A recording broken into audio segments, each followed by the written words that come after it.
Hello, friends. This is Tyler Gardner welcoming you to another episode of your Money Guide on the Side, where it is my job to simplify what seems complex, add nuance to what seems simple, and learn from and alongside some of the brightest minds in money, finance, and investing. So let's get started and get you one step closer to where you need to be. This podcast is directly inspired from my guest from last week's episode, Victoria Ferguson, who began discussing the framework that she's been working on in order to solve all financial problems. And if you haven't listened to it, I would highly encourage you to go back and listen to this episode because it was jam-packed with guidance and wisdom from a top expert in her craft. Inspired by what she was talking about, I built upon this framework to try to make it as universal and applicable to all of us and all of our problems. This week, we'll be talking about something that is so fundamental to both your temporary and enduring success, not just in finance, but in life. And yet something that so few of us, myself very much included, know how to do. The ability to name a problem, prioritize that problem over the noise, and then solve that problem, hopefully once and for all. Because let's be honest, most people don't make it past step one. And, as always, I will begin each show by reminding you that you are not alone. This is a really difficult process, and there is zero shame in your and my not knowing what we don't know. If we don't know what the problem is, how the heck can we be asked to solve it? Too frequently, we find ourselves not only lost in the fog, but surrounded by vague anxieties and a growing to-do list that never seems to shrink. Not to mention, we exist in a world of marketing culture that is intentionally designed to make us feel this very angst and as if we are always trying to solve for some lack, some emptiness that, we didn't know we had until this product came on the television in the first place and can apparently solve it. Additionally, once we do acknowledge the problem, once we can break past that first barrier, we tend to add it to the pile of all the other problems we have, trying to fix a little bit here, a little bit there, but ultimately leaving every problem, not only living rent-free in our minds, but continuing to be, a problem. And that mode of being is not sustainable, it's not enjoyable, and it's certainly something that I believe deeply we can and will solve together. So today we're going to break this into 3 straightforward topics. And the goal is to provide you with a framework for problem solving that you can all, regardless of your demographic or current level of angst, use at your discretion and apply to your own personal situation. As remember, all personal finance is always and will forever be personal. So the prescriptive mindset we'll go over today is a framework, not a specific answer. We will start by figuring out how best to name the problem, because that clarity in and of itself is far more important than you might imagine in finance, in business, and in life.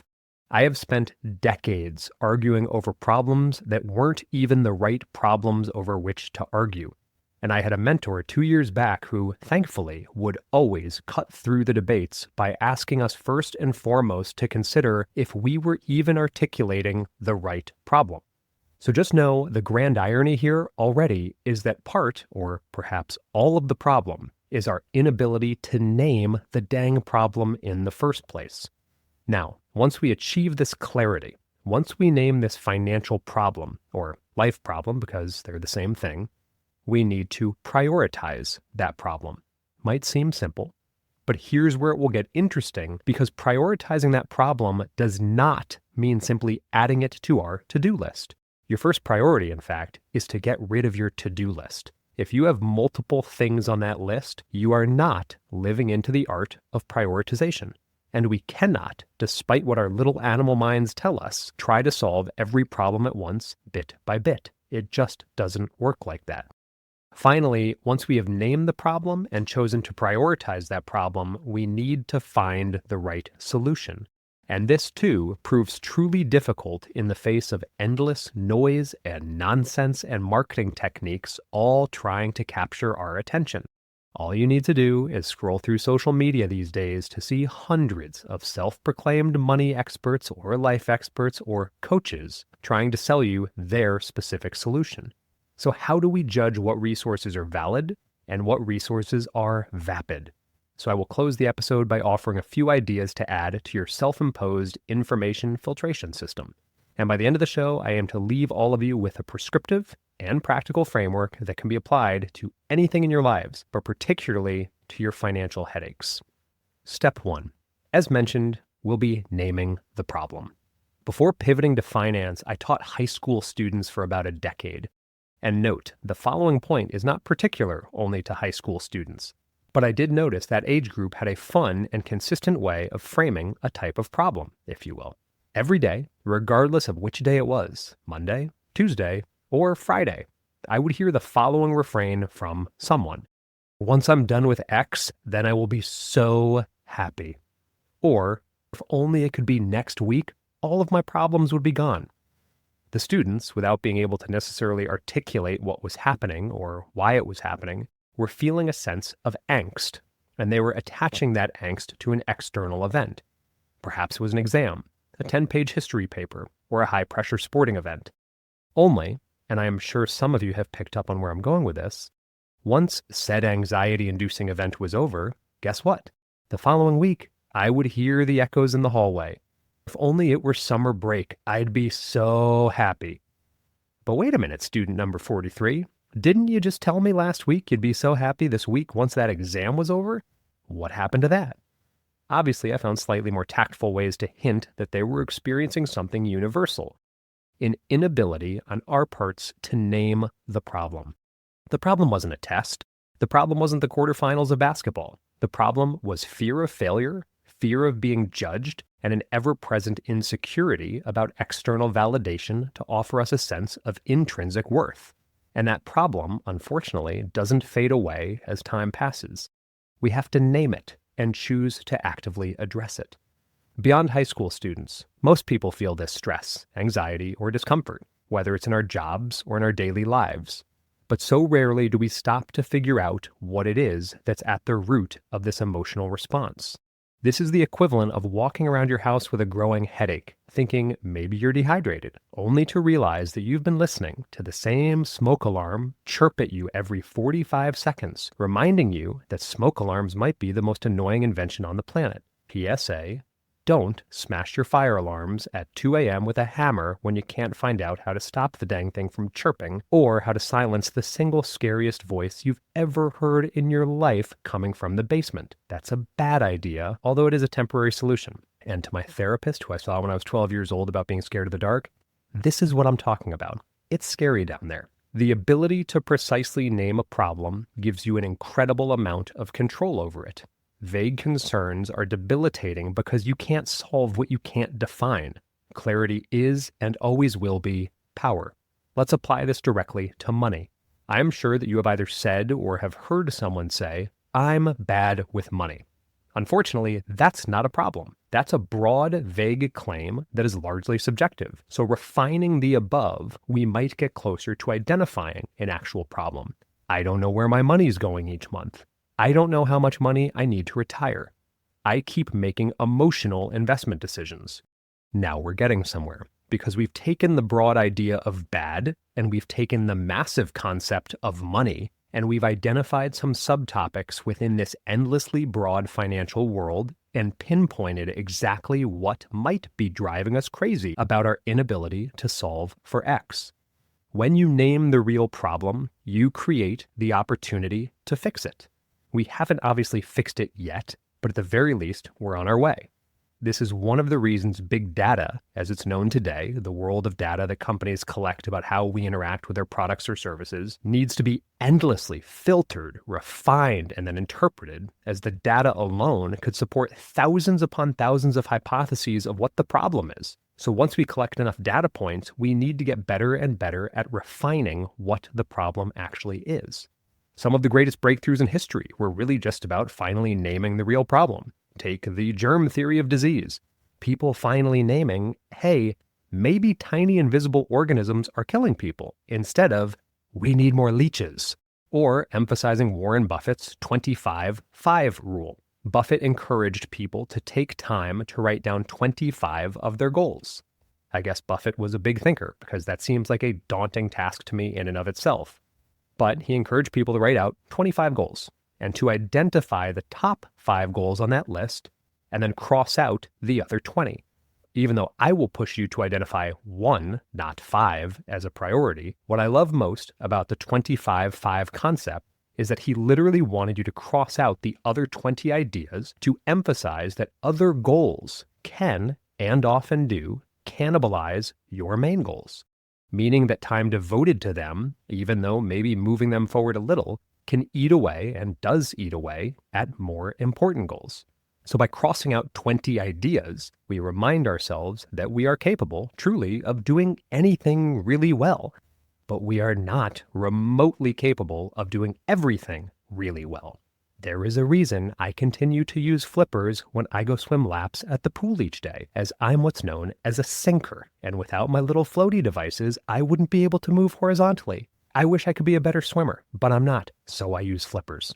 So if you're feeling stuck, even if you don't know why, or perhaps especially if you don't know why, take some time to ask yourself, what's the actual problem here? Not the symptom, not the emotion, but the thing that, if fixed, would actually make your life better. And don't be scared ever of asking for help with this. Some of the best people to help you identify your problems are the ones that might be able to see them from a slightly more objective standpoint. Your partner, your parents, your friends. Don't be scared to ask for help naming a problem, unless your partner's the problem. Then I might not start there. Step 2. Once we have named something, that's not enough. We know that. It's just not. Now we need to prioritize that problem, aka the art of actually knowing what the word priority means. I can say with sincerity that if there is one thing that has helped move my life forward, it is the art of establishing one priority at a time and not extending myself or expending my energy until I believe I have truly moved the needle in a meaningful way for that one priority. I would guess that most people feel particularly stuck at this point because we typically add a newly articulated problem to an already impossible list of priorities and try to tackle everything at once. I'll ruin the punchline early. It's not going to work. Blame the former English teacher in me, but the term priority comes from the Latin prioritas, which literally meant the first thing, not things, thing, singular.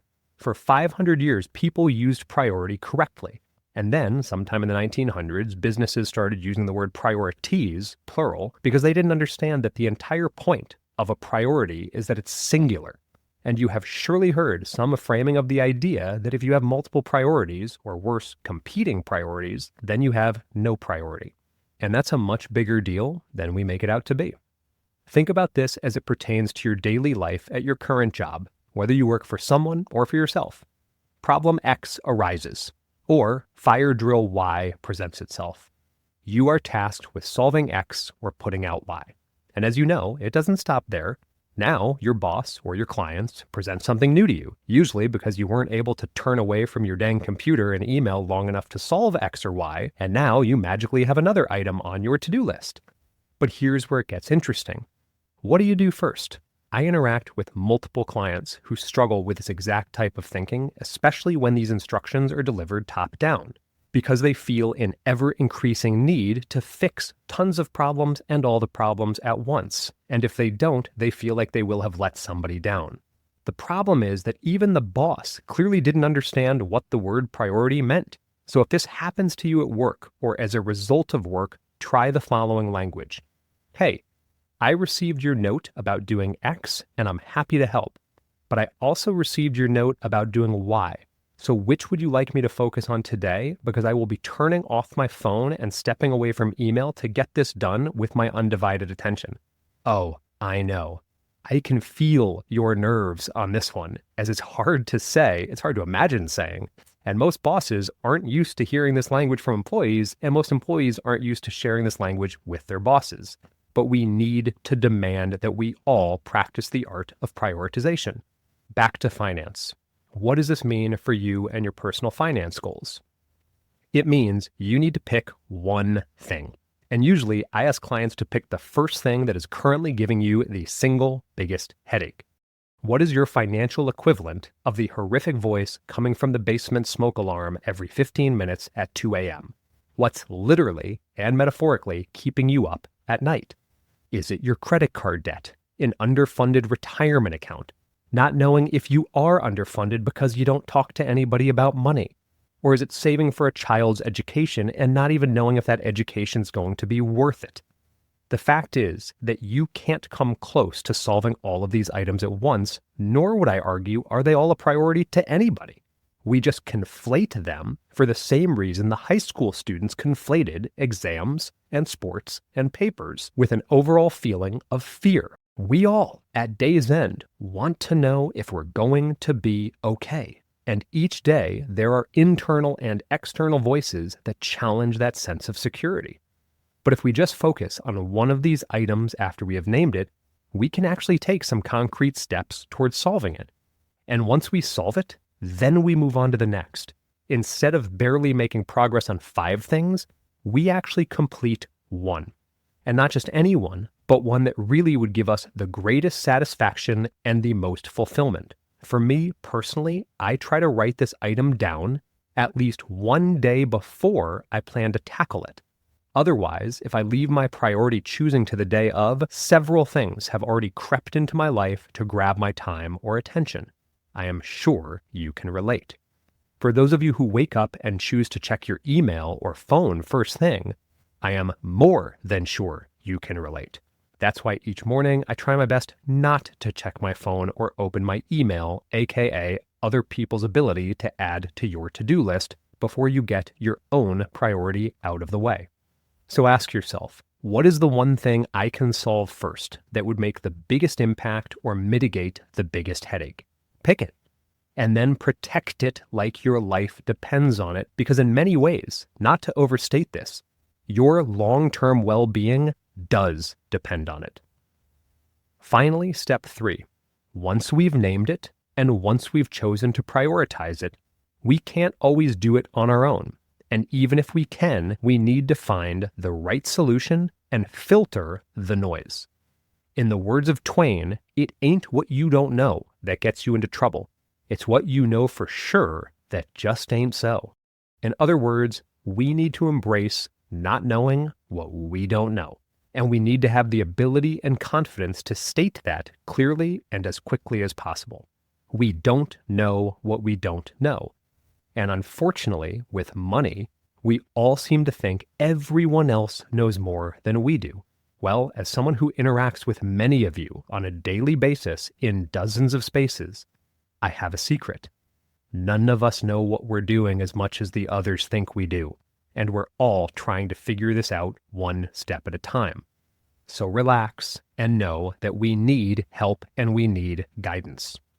Unfortunately, this ability to vet information is probably the most dangerous step, because we can and often do look for quick fixes, and we're prone to making several missteps at this moment, because back to that pressing noise that is always trying to get our attention and solve the problem for us, part of the problem, ironically, is that we don't always know who or what to trust when thinking about solving the problem. One of the primary reasons I began creating content on TikTok and Instagram is because the very first time I ever downloaded TikTok, I not only saw endless amounts of misinformation or simply poor information, but then I would turn to the comment sections and see just how many people were taking these videos as facts, because there really aren't fact checkers on these platforms. In fact, sadly, the majority of misinformation often goes viral way more quickly than true information.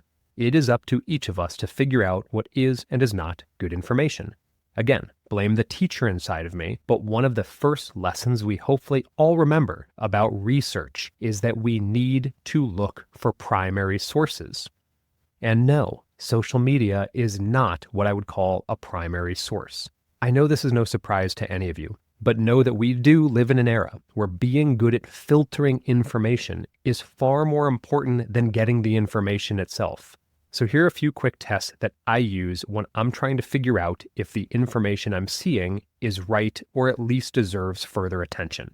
Number 1, is the person giving the advice incentivized to sell me the thing that they're giving? If every piece of content ends with, buy my course, maybe take it with a grain of salt, especially if they haven't revealed anything about their own expertise, their own knowledge, or the contents of said course. The Trust Me Bro course is not worth your time. This is one of the oldest tricks in the book, aka grifter economy of snake oil salesmen. Hey, I have the solution, but you gotta pay to see it. Massive red flag. Number 2, does the advice come founded or based in evidence? If someone says, do this and you'll get rich, ask yourself if they have presented any data. And no, a photoshopped bank statement doesn't add credibility. Even an unphotoshopped bank statement doesn't add credibility. Just because someone's rich doesn't mean that what they're selling you will make you rich. More often than not, it means what they're selling you has already made them rich. Number 3, is the advice trying to be universally applicable? If someone says this investment strategy works for everyone, they're lying, and bluntly, they're completely irresponsible.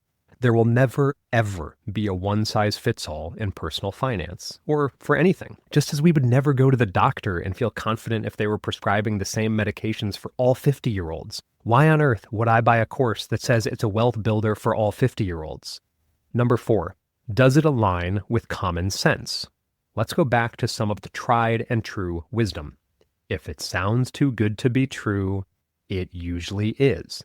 And you can usually rest assured, again, that that person is just employing certain tactics to produce the very angst and greed and fear, our primal emotions, to get you to feel as if you need this product. It works. That's why they do it. And it sucks. And number 5, and this is one that is not talked about frequently, though I have seen it become more pervasive in the social media landscape, and it's very hard for me to watch. Are they telling you that their product is the right product at the expense of another product? I see this all the time with insurance agents saying that the 401k is a scam, or with financial advisors telling you that whole life insurance is a scam. Guess what? Every single financial product or account that I have ever seen or that I know about, including both a 401k and, dare I say, whole life insurance, can absolutely work to solve a certain problem for the right person at the right time. And anyone who tells you otherwise simply does not deserve your business, because they're not offering you truth, they're not offering you nuance, and they're not offering you a full array of options that may or may not work for you.